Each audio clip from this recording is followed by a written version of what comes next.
On her 42nd birthday, Helen expected love. Instead, she was handed a note that said, "Please leave." This is a deeply emotional, true story about what happens when the people we trust most turn away, quietly, cruelly. Helen's journey begins with betrayal, but leads her toward healing, strength, and self-worth. In this video, you'll experience a birthday that turned into heartbreak, the quiet pain of being erased by your own family, a woman's inspiring journey to rebuild her voice and peace. If you've ever felt forgotten, abandoned, or unheard, this story is for you. You are not alone, and it's never too late to start again. Subscribe for more true stories of resilience, healing, and hope. Thank you for your interest in following up. On the morning of her 42nd birthday, Helen received no messages from her family. No flowers, no gifts, not even a simple text. Instead, she found a short note on the dining table. "We need space. Please leave today." Helen stood still in the living room, the place where she had cleaned every stain, hung every curtain with her own hands. Every corner of the house bore traces of her presence. But now she was just a stranger being asked to go. No tears, no shouting, just a hollow silence so heavy it stole her breath. She walked slowly to the kitchen and poured herself a glass of water, her fingers trembling. The sound of the faucet, once familiar, now felt distant. It was strange how even the smallest routines could turn foreign in a moment. She leaned against the counter, reading the note again. The handwriting was her father's, neat, cold, detached. Outside, the world remained unchanged. Cars passed, children walked to school, birds chirped, unaware that Helen's world had just shifted. She sat at the dining table, her chair, the one she always used. Breakfast was untouched. She reached for the butter knife and spread jam on a piece of toast, methodically, as if pretending this morning was like any other. But the jam tasted bitter. As the hours ticked by, she packed in silence. A suitcase, 2 pairs of shoes, 3 changes of clothes, a worn-out journal, a picture of her as a child standing between her mother and sister. Everyone smiled in the photo, but she remembered that day vividly, the tension, the way her mother had scolded her moments before the camera clicked. At noon, Helen paused. She opened the window, letting in a breeze. She looked at the backyard where she used to sit and read under the oak tree. She had planted tulips there once. No one watered them after she stopped. She scribbled a note and left it on the fridge. "Thank you for everything. I'll be okay." When she rolled her suitcase to the door, her mother stood at the top of the stairs. No words, just a stare. Helen nodded, gently, like saying goodbye to a neighbor. She closed the door quietly behind her. The air outside was warm, but inside her chest it felt cold. She walked slowly down the path she had taken for years, this time as a guest. At the corner, she looked back once. The house didn't wave. The curtains didn't move. No one watched her leave. That was the moment Helen knew. She had never really belonged there. Helen packed everything in silence, an old suitcase, a few pieces of clothing, and a faded photo frame. No one came to say goodbye, no one called her name. Only the soft click of the front door shutting behind her, like a final period at the end of a sentence no one wanted to read.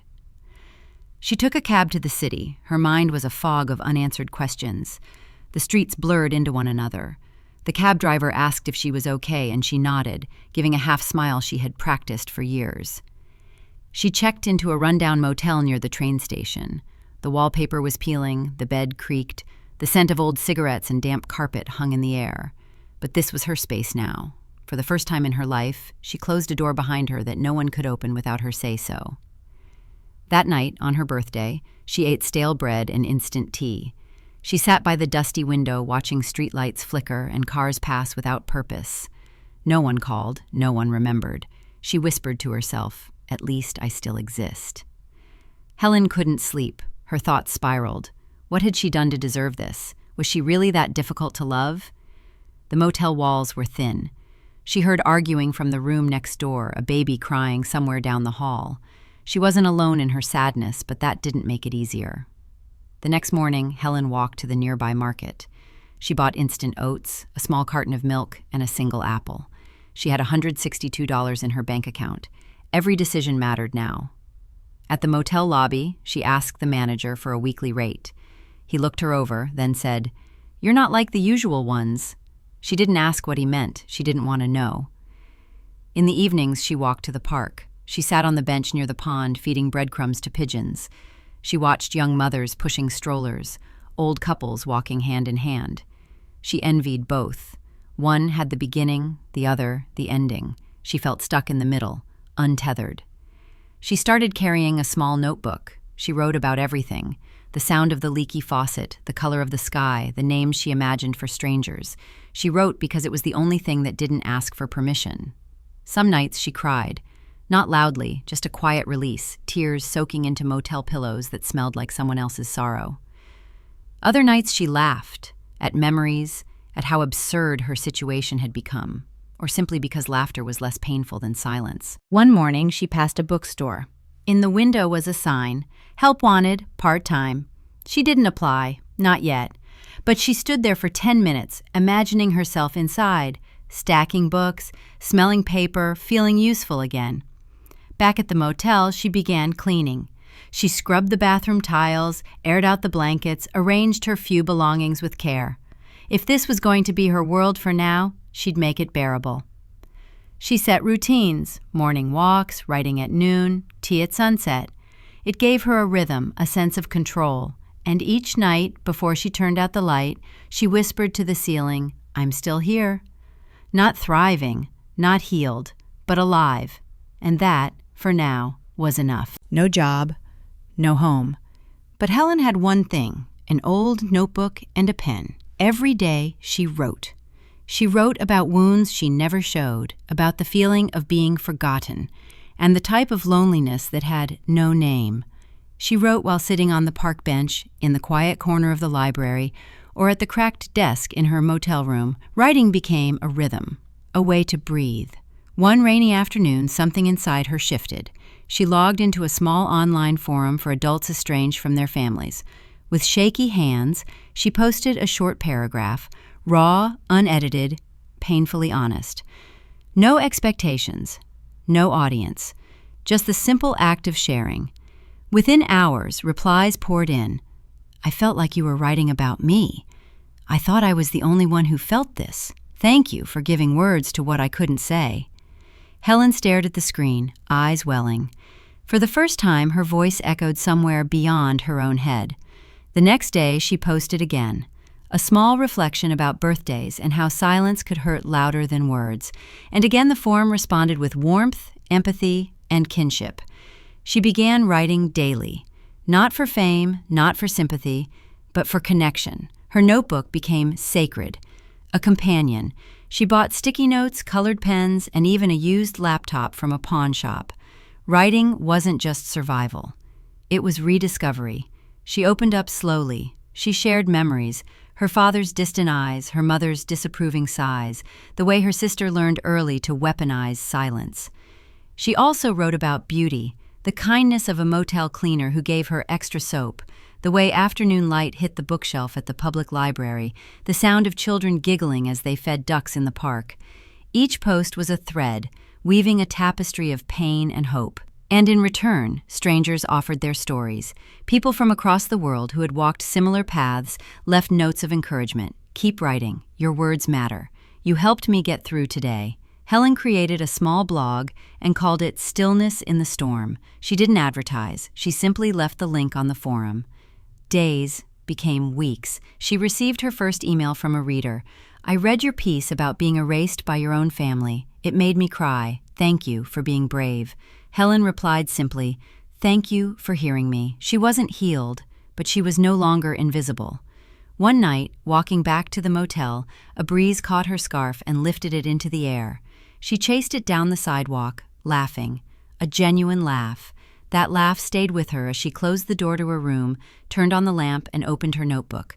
She wrote one sentence: "Maybe this is not the end, but a beginning disguised as loneliness." From her quiet posts on the forum, Helen received an unexpected message from the editor of a small blog dedicated to healing from family trauma. The editor had been following her posts silently, drawn by their rawness and clarity. She asked Helen to contribute a guest essay, a reflection, whatever she wanted. Helen hesitated. Sharing on a forum was one thing. Publishing on a public blog felt bigger, riskier, but something inside her nudged forward. She wrote a piece titled, "What Silence Left Behind." The response was overwhelming. Readers commented not just with sympathy, but with shared experiences. Her words didn't just touch people, they gave others permission to speak their own truths. Soon, Helen was invited to contribute weekly. She used a pen name, but readers connected deeply with her voice. Her writing didn't dramatize or blame, it simply witnessed. She described the little things that get overlooked, the birthday unacknowledged, the phone never returned, the hug that never came. Through her words, she became not a victim, but a survivor with clarity. Encouraged by this newfound purpose, Helen walked into that bookstore she had once stared at, and this time she applied. She got the job, part-time, shelving books, minimum wage, but it was a start. Her days found rhythm again. Mornings at the store, afternoons writing, the scent of books became her comfort, the quiet of the aisles her sanctuary. She found joy in helping others find stories that mattered to them. In one moment, she helped an elderly man find a book he'd read in his youth. In another, she watched a young girl discover a story about bravery. These small moments stitched her back together. Each time someone smiled and said thank you, Helen felt seen. She didn't talk about her past at work. She didn't need to. Her confidence came not from explaining herself, but from knowing she was building a new chapter on her own terms. She started saving. She stopped counting how many people forgot her birthday. Instead, she counted how many days she woke up without fear. She still had nightmares sometimes, memories of arguments, the sound of slammed doors, the ache of being unseen. But now she had words to meet those ghosts. Each night she'd light a small candle in her room, place her notebook beside it, and whisper to herself, "You mattered today." Everything didn't suddenly become perfect, but everything was beginning, and it all started with words. It was a quiet Thursday morning. Helen was restocking the poetry section at the bookstore when her phone buzzed. A message from an old friend she hadn't spoken to in years. "Is this your writing? Saw it in the promo for the Simmons campaign. Looks like something you wrote. But it says, Lydia Gray? Isn't that your sister?" Helen clicked the link. Her breath caught. There it was, a quote she had penned months ago, about surviving abandonment, about reclaiming one's name, splashed across a glossy digital banner promoting a family resilience foundation. But the byline read, Lydia Gray, her sister. Helen sat down. The store lights blurred for a moment. It wasn't just theft. It was erasure. It was the quiet weaponry of dismissal. Again, her sister had once called her dramatic, emotional, unstable, and now that same sister was using Helen's pain to build her own public image. Helen didn't rage. She didn't scream.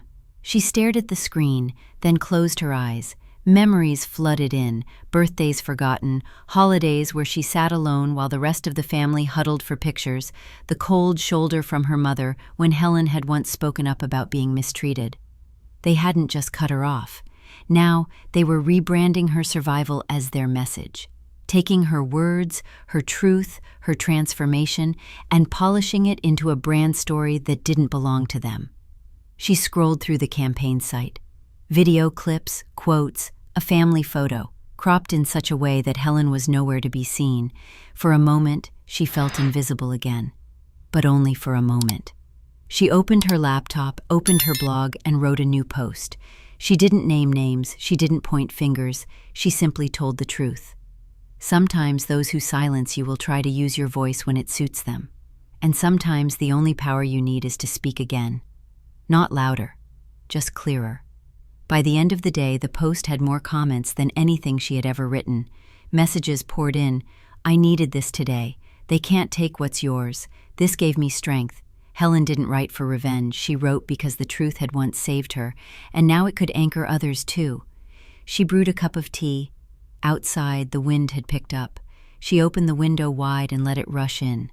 No more being borrowed, no more being silenced, no more being erased. She wasn't angry, she was awake. And that was more powerful than rage. Helen drafted an email to the editorial board. She attached her original writings. She laid out the facts, not in anger, but with quiet clarity. She wasn't seeking revenge, she was reclaiming her name. A week later, the blog quietly removed the stolen article. A public apology was posted. Her sister deactivated her social media accounts. Then came the family's message, not an apology, but a reprimand. Why did you have to make this a big deal? Helen didn't reply.